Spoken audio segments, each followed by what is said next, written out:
Good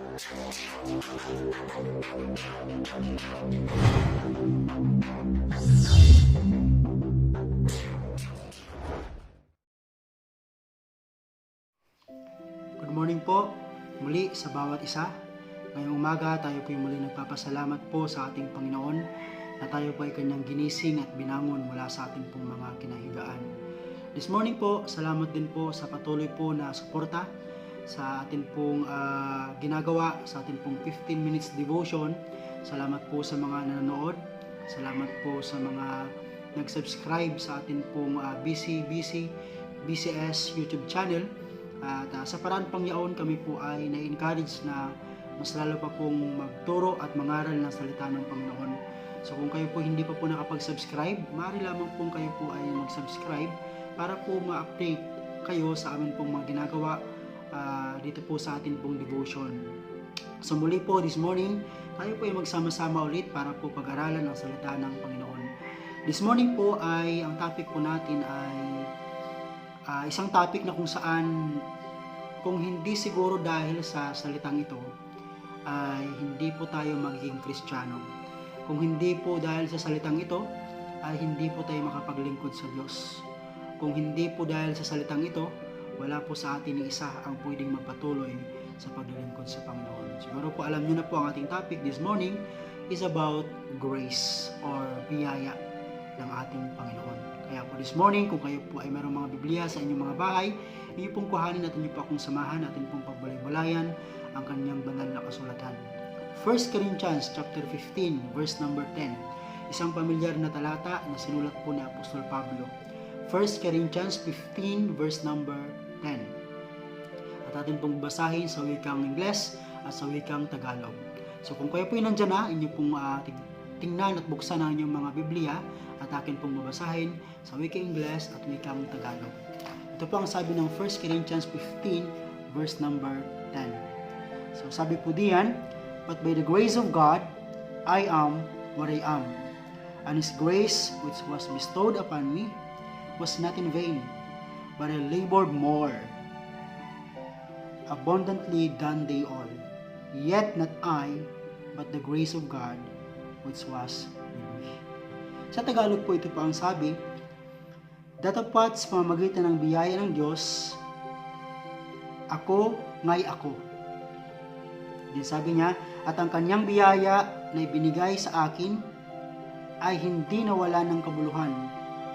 Bagkus ako'y malabis na nagpagal kaysa sa kanilang lahat. Bagaman hindi ako, kundi ang biyaya ng Diyos na suma sa akin." So yun po ang pahayag ni Apostol Pablo patungkol po sa biyaya ng Diyos sa buhay niya. This morning, bago po tayo magpatuloy, tayo po saglit na manalangin. Pagpalang Diyos, ngayong umaga, salamat po sa inyong biyaya. Biyaya na nagbigay buhay sa amin sa araw na ito upang ikaw po ay patuloy na mapaglingkuran. Panginoong Diyos, salamat po sa biyaya. Dahil po sa biyaya, kami po ay naligtas. Salamat po sa biyaya, kami po ay nakapaglingkod. Panginoon, sa araw na ito, nawa po itong biyayang ito ay maging maliwanag po sa amin na kung hindi po dahil sa biyaya mo, ay marahil po kami po ay matagal nang napahamak at huminto sa paglilingkod sa inyong Panginoon. Nawa po palawakin niyo pa ang aming pong pagkaintindi patungkol po sa inyong biyaya. Pagpalain niyo po ang inyong mga salita. Ikaw po nawa ang aming may taas at malawalhati sa oras na ito. Ito po ang aking dalangin sa pangalan po ng aming Panginoong Hesus. Amen at amen. Ang pamagat po ng ating pag-aaralan this morning ay pinamagatan ko pong because of the grace of God. Because of the grace of God. Apostle Paul ay sinabi po niya doon po sa verse nating binasa, "I am what I am because of the grace of God." At doon po natin kinuha ang ating pag-aaralan this morning. So, bago po tayo magpakalaot sa ating pong pag-aaral, nais ko pong banggitin sa inyo ang ilang mga definasyon patungkol po sa biyaya ng Panginoon. Grace is unmerited favor. Unmerited favor.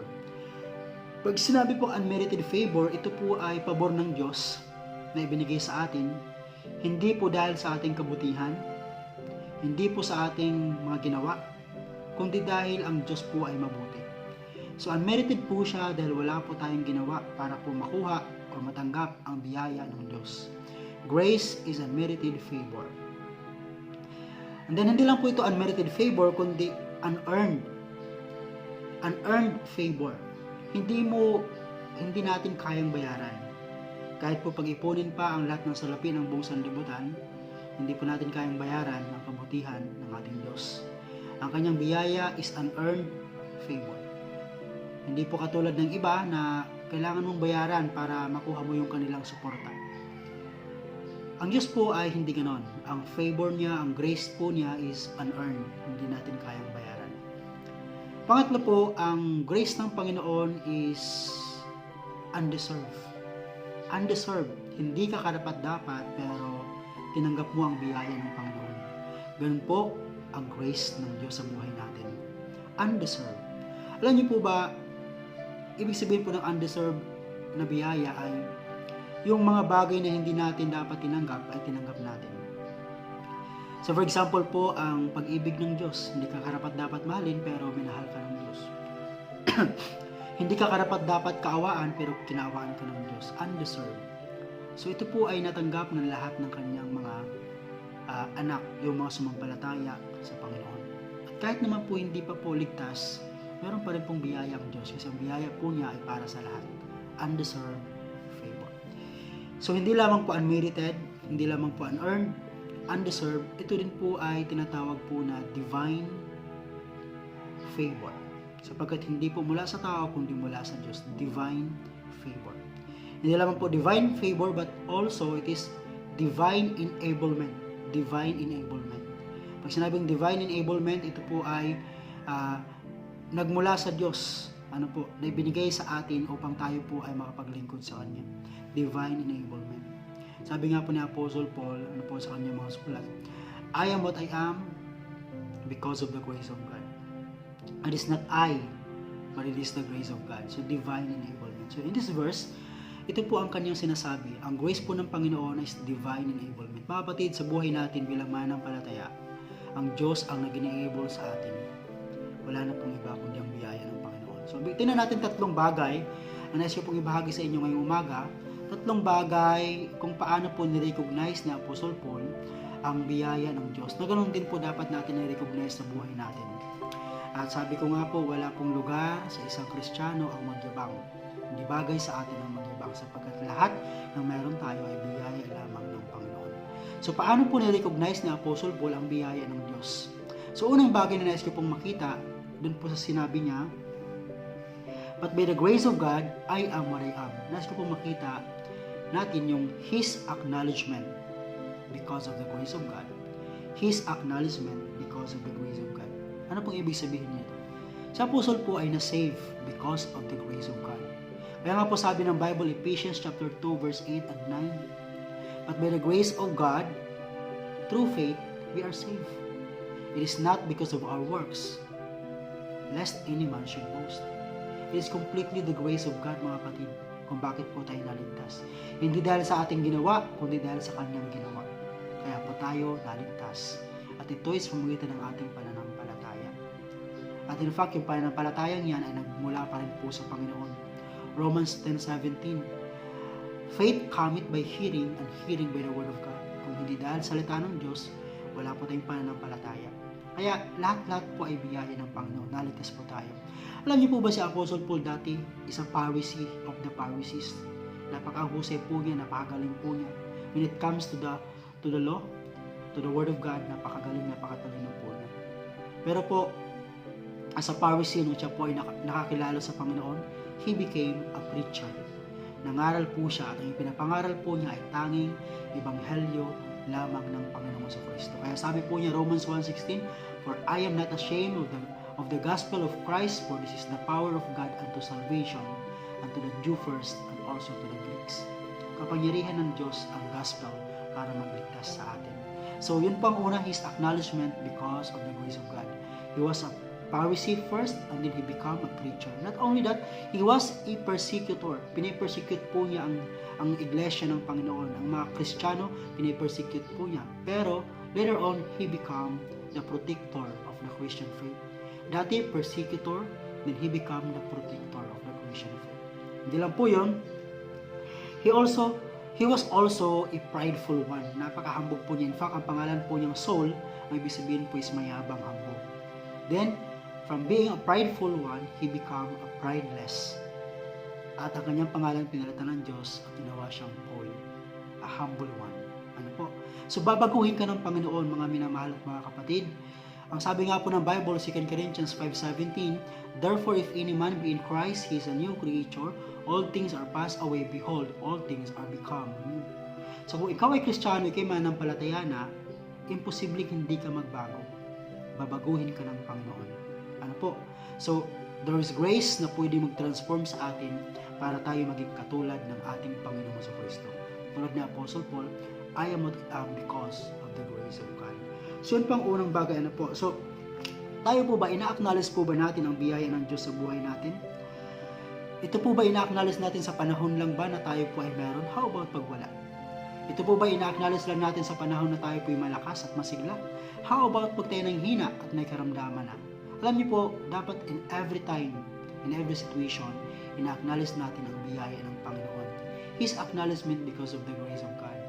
Ayun po, dapat po huwag nating kalimutan i-acknowledge ang biyaya ng Panginoon sa lahat ng oras at araw sa buhay natin. Sa lahat ng panahon at all times, let us acknowledge the grace of God. Meron o wala, ang biyaya ng Diyos ay sapat para sa atin. So, yun po yung unang bagay na naisip kong malaman natin na i-acknowledge natin ang lahat. Lahat ng meron tayo, ano man meron tayo because of the grace of God. Pangalawang bagay, pansinin niyo po yung sinabi niya, and His grace which was bestowed upon me was not in vain. So, unang bagay, hindi lang po is acknowledgement because of the grace of God, also, His accomplishment because of the grace of God. His accomplishment. Yung mga bagay na nagawa niya, na-accomplish po niya, is because of the grace of God. Kaya sabi po niya, His grace which was bestowed upon me was not in vain. Hindi po naging walang kabuluhan. Ang biyaya ng Diyos na ibinigay sa Kanya ay ginamit niya para maglingkod, mag-labor sa gawain ng Panginoon. Kapatid, minamahal, dapat po ang biyaya ng Diyos sa buhay natin na hindi po maging walang kabuluhan. So paano po ba hindi naging walang kabuluhan ang biyaya ng Diyos sa buhay na Apostle Paul? Alam po una, he is willing. Willing po siya na magpagamit sa Panginoon. In Acts chapter 9, binanggit po niya, nung time na yun, nung siya po nakausap niya ang Panginoon sa Kristo, sabi niya sa Panginoon, Lord, what do you want me to do? Anong gusto mong gawin ko? He is willing. Ano po? So, ganoon din po sana ang bawat isa po sa atin. Dapat po willing tayo magpagamit sa Panginoon. Ano man po ang pwede natin gawin at gaya natin gawin ay pagamit natin sa Panginoon para tayo po ay marang ma-accomplish para sa Kanya. At po, He is willing and He is working. And His grace which was bestowed upon me was not in vain, but I labored more abundantly. He is working. Gumagawa po siya para sa gawain ng Panginoon. Kaya po, alam niyo po, napakatindi ng biyaya ng Diyos sa buhay ng ating pastor. Yung grace sa buhay ng ating pastor, grabe. Si pastor po, alam niyo po, sa hindi nakakaalam, katulong po namin yan sa construction. Grabe yung biyaya ng Diyos sa buhay niya. Kasi nakita ko po, kahit po siya mayroon ng karamdaman, may sakit na, pero yung paggawa ng biyaya ng Diyos sa kanya, grabe ang pag-survive ng ating pastor. At ganoon din po sa bawat isa po sa atin, kapatid, minamahal, ano man po ang problema pinagdadaanan mo ngayon, sabihin ko po sa iyo, meron kang magawa para sa Panginoon. There is something that must be accomplished para sa kanyang gawain. Kaya po, patuloy po natin suportahan ang gawain ng Panginoon. Meron tayong magawa dahil sa biyaya ng Diyos sa buhay natin. Our labor is not in vain. Sabi na Apostle Paul din sa 1 Corinthians 15 verse 58, therefore, my beloved brethren, be steadfast, unmovable, always abounding in the work of the Lord, for as much as you know that your labor is not in vain. Hindi walang kabuluhan ang maglingkod sa Panginoon. Hindi sayang ang buhay kapag ipinaglingkod sa Panginoon. Kaya po, anumang talent meron ka, ipagamit natin sa Panginoon. Sa pangatlong bagay, because of the grace of God, hindi lamang po His acknowledgement, His accomplishment. Yung pangatlo po ay ito. Sabi po niya, yet not I, but the grace of God which was with me. Yet not I, but the grace of God which was with me. His attitude because of the grace of God. His attitude. Nirecognize niya na hindi dahil sa Kanya, kundi dahil sa biyaya ng Panginoon. Nawa ganun po ang maging attitude ng mga Kristiyano, nating mga mananampalataya. Alam niyo po, yung attitude po niya is a humble attitude. Not me, but because of the grace of God which was with me, sabi ng verse. Sana po kung anumang meron ka ngayon, anumang meron tayo, let us acknowledge God. Let us appreciate na lahat ng yan ay dahil sa Kanya. Our attitude must be humble. Ano po? His humble attitude, nakita ko po yan. Then, heartfelt attitude. Yung buong puso talaga na nire-recognize niya na biyaya lamang ng Panginoon. Humble attitude, heartfelt attitude, heavenly attitude. Alam niyo po, makikita niyo po yung tatlong yan dun po sa Acts chapter 20 verse 19. Ito pa ang sabi niya, serving the Lord with all humility of mind and with many tears. With all humility of mind and with many tears. Serving the Lord. Heavenly attitude. With all humility of mind, heartfelt attitude or humble attitude. Then with many tears, heartfelt attitude. Sana po ganun po ang ating attitude toward the grace of God.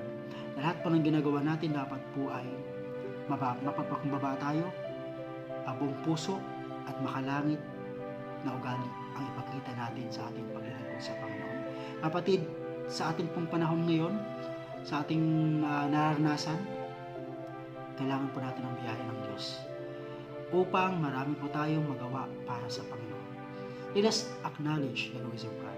At dahil pag in-acknowledge natin yan, marami tayong ma-accomplish para sa gawain ng Panginoon. At nawa ang ating maging attitude, laging sasabihin natin, it is because of the grace of God.